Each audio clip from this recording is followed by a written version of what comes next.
What up, guys? Welcome back to the channel. So, I finally got around to one of my most anticipated film of the year, and it's The Fantastic Four First Steps, that is directed by Matt Shakman, which you may have known that he has directed a lot of television episodes. He's best known at doing a mini-series on the MCU Disney Plus show called WandaVision. He directed all 9 episodes, which I really enjoyed. Then he directed a few episodes along the way from some of the hit shows like Monarch, Legacy of Monsters on Apple TV Plus. He directed one episode of Succession, Game of Thrones, The Boys. I mean, this guy was on a roll. He was only known to being a television director, but now with Kevin Feige have got back the authority from Marvel Studios, and he decides to want to hire him on to direct the Fantastic Four movie, which I was like, you know what? I kept an open mind. Was I very skeptical in the beginning, which here's the thing, we were all skeptical in the beginning that they were going to do a Fantastic Four movie, and is it Marvel Studios going to do it justice? Because over the years, we've seen many iterations of the Fantastic Four have completely failed. I mean, yeah, if you want to include the Roger Corman's Fantastic Four, the unreleased version, which I have watched that recently, and it was awful. The production design was awful. The visuals were terrible. And yeah, the dialogue was awful. Even though they were comic book accurate characters, they just weren't executed very well.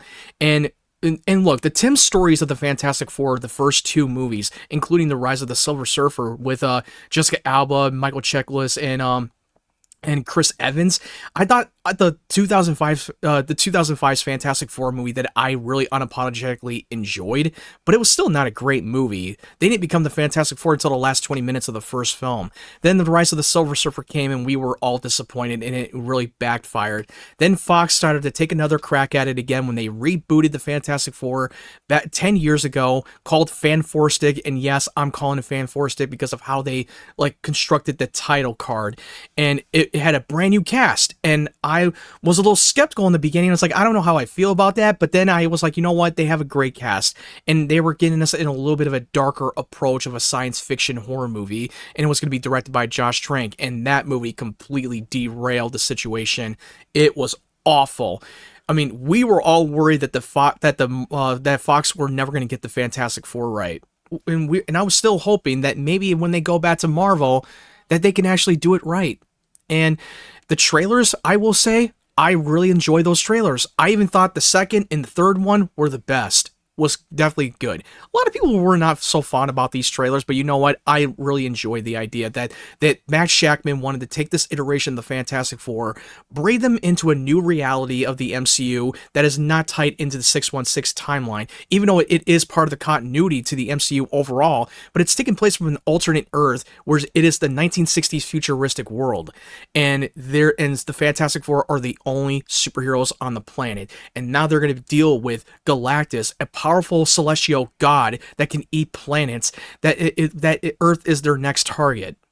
I thought it did have some similarity storylines from Rise of the Silver Surfer, but you know what? It was a different viewing experience. And as you see my out of the theater reaction from last night, you already know how much I fucking loved the Fantastic Four First Steps. It exceeded my expectations, and I was not too worried going into it because after hearing the big great reviews on Rotten Tomatoes and the audience score, it made me less worried about that film. And yes, I know a lot of you guys out there are so worried that the Fantastic Four is not going to live up to the hype because it was a comic book characters that weren't as popular in comic books. Sure, they were invented by Jack Kirby and Stan Lee, and they were the first Marvel family to ever be put into a comic book issue, and before Spider-Man and before the X-Men became the popular the IPs, but Fox for over the years have been trying to get it right, and they haven't. But luckily, when Disney bought Fox, this is their only chance to actually get it right. From that, it is under the banner with Marvel Studios and Kevin Feige. The casting, I love the casting of the Fantastic Four. As you may have known, that they were perfect. I never doubted in my mind that they were the perfect choice. I thought the chemistry was on point. You really believe that they are actually family. You really believe their chemistry. Pedro Pascal was incredible as Mr. Fantastic. Vanessa Kirby, the standout of that movie. She gives her great monologue in the midpoint of the moving without giving away too much. Vanessa Kirby is the perfect Sue Storm. And you got Joseph Quinn playing the Human Torch, which I love this iteration of the Human Torch because this is the first time that they actually gave Johnny Storm a purpose in the film. He's not just some cool guy who's a troublemaker, who is a ladies' man, and doesn't serve any purpose, and he feels like a punchline.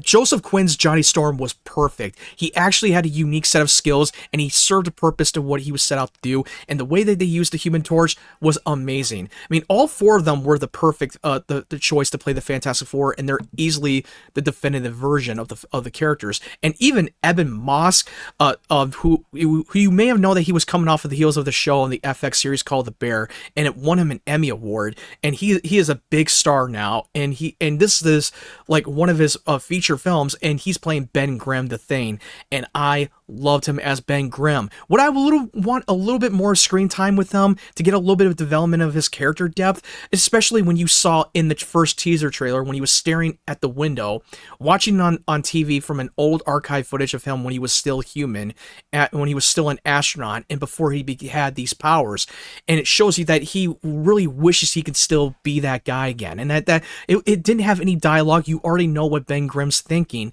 and when he's together with the family, it shines so much. Pedro Pascal, I know a lot of people were very skeptical with Pedro Pascal's casting as Reed Richards because, let's be honest, Pedro Pascal is a major star that has been in a lot of these movies of the genre, even the big IPs like the HBO series The Last of Us. Then he became a big star when he was coming off of the Mandalorian series on Disney Plus. So they're like, are they really trying to shove him in anywhere that they want to put him in because he's a mega star? No, they put him in there because he was the right fit to play Reed Richards. His character is the smartest man on the planet, and his character is all about trying to figure out the variables of how to stop this Galactus from destroying their planet, and how do we figure out solving the problems, and he is great. I loved how they were able to add the tensions and the stakes and make us feel for these people when they're about to lose their own planet by a big giant Galactus. And I thought the actor, I believe if I remember correctly, his name is Ralph Ineson.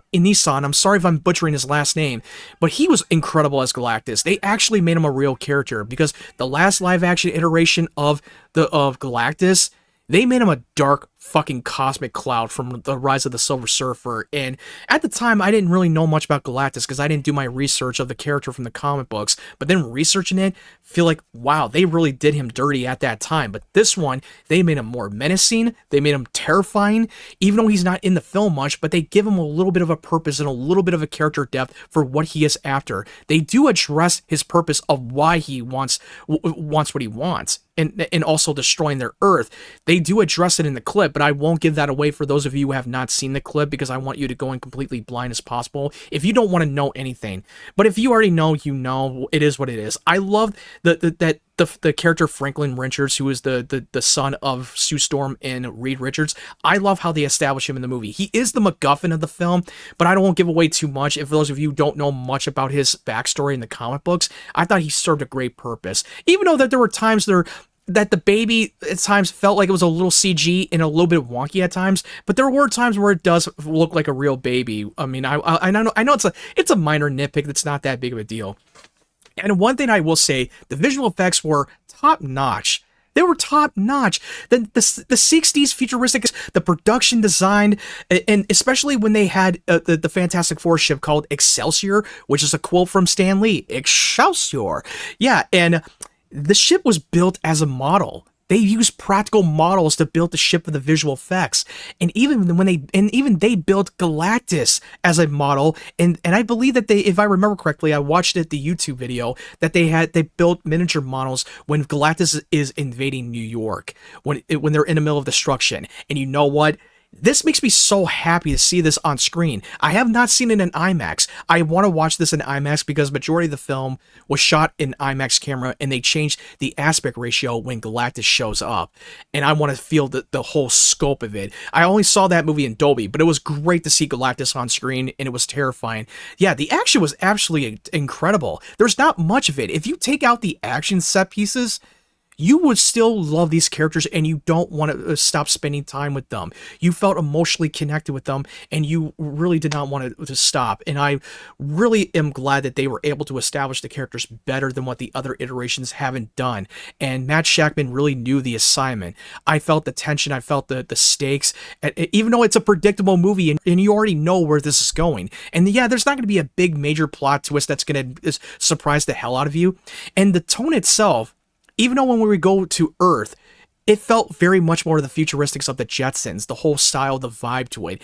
And also when they go into space travel to confront Galactus, it felt like you're in the middle of a Star Trek, the classic version, or the Next Generation, and it has a little bit of an interstellar feel to it.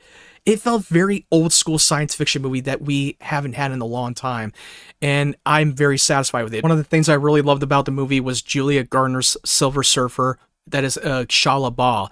Now, in case you don't know who Shia LaBeouf is, she is the wife of Norman Rad, who is the original Silver Surfer from the comic book. And I loved Shia LaBeouf's character. I think Julia Garner put on an incredible performance. I thought the visual effects on that character was absolutely flawless, and her sequences in the chase scene against the Fantastic Four was definitely one of the best scenes of the movie. One of the great visuals I've seen in recent years. I loved her character. She added a lot of character depth. She definitely serves Galactus. There's a reason why she's serving him. She has a lot of great depth, and I felt so emotionally connected to the character. But overall, this is definitely one of my favorite movies of the year so far. It's probably going to be in my top 3. And after watching Superman 3 times in theaters, I increased my score to 9.5 because I gave Superman a 9 out of 10 when I reviewed the film, and that was only the time when I first saw it.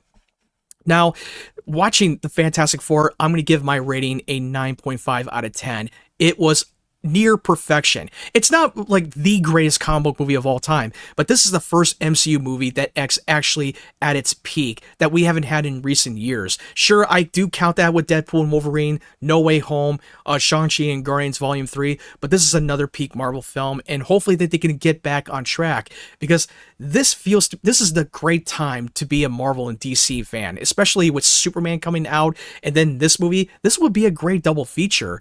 The only one of the critiques I can think of is that I wish it was a little bit longer, and I wish they would have added a lot more action set pieces with Reed Richards showing off his powers. But we already know that his true superpower is his mind, his intellect. Sure, the stretchy power is one thing, but his true power is his mind. I still wish that we would got more action scenes with Reed Richards more, but that's just minor stuff. Overall, this was incredible, and this is easily the definitive Fantastic Four movie that we've been waiting our whole lives. This is a big step up to get back on track to be back into a healthy quality of Marvel movie, especially when we got DC back on track, when they try to be in the middle of a rehabilitation of their brand.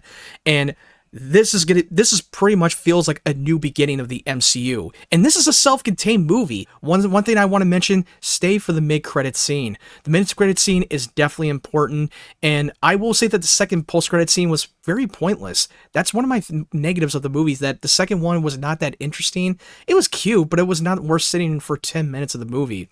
I understand that not every post-credit scene needs to add anything important or any tease, but if you're going to add a post-credit scene, make it so funny and interesting to where we can actually stick around. But anyway, this movie is going to get me more excited for Avengers Doomsday. I have a lot of high hopes for the movie, and I'm glad that they delayed it from May 2026 to December 2026 so they can take their time to actually construct a story, especially with Secret Wars, because that's going to be the end of the multiverse saga. And Kevin Feige recently said in an interview after the multiverse saga, they're going to reset this MCU. They're basically going to give us a soft reboot. Now, look, I already know that they're going to cherry pick some of the cast members, some of the characters that we know from the MCU, and bring them onto a new era. And he even said that they're going to eventually recast Steve Rogers as Captain America and Tony Stark's Iron Man, because they've been trying for years during post-Endgame that these characters could not carry on without the major MCU's anchor, which is their major hit players with Iron Man and Captain America. They knew it's not working out. I understand that Sam Wilson's Captain America, but I even thought that it was a big mistake. I think that it was a big mistake for having Sam Wilson become Captain America, but that's just my opinion. And I know that they're going to try to give him another chance in Avengers Doomsday and Secret Wars, and I hope for the best. But it's the right decision to do a soft reboot. to reset the whole thing that way that the X-Men can exist and the Fantastic Four can exist in the same universe. And they're actually going to do a reboot to the X-Men. And they're definitely going to keep the current Fantastic Four because they just started, and they're basically going to be the first Marvel family to be set in this new time period during post-Secret Wars. But anyway, what did you think of Fantastic Four First Steps? Let me know your thoughts in the comment section below. Did it live up to the hype? Did you love it? Let me know. And if you like this review, make sure you hit that like button. And if you're new to the channel, make sure you hit that subscribe button and turn on the bell notification so you know when my videos are up. And if you want to follow my social media platforms, the link tree will be down in the description down below. Anyway, thank you guys for watching. I hope you guys have a great day, great evening, wherever you're from, and stay tuned for more of my content.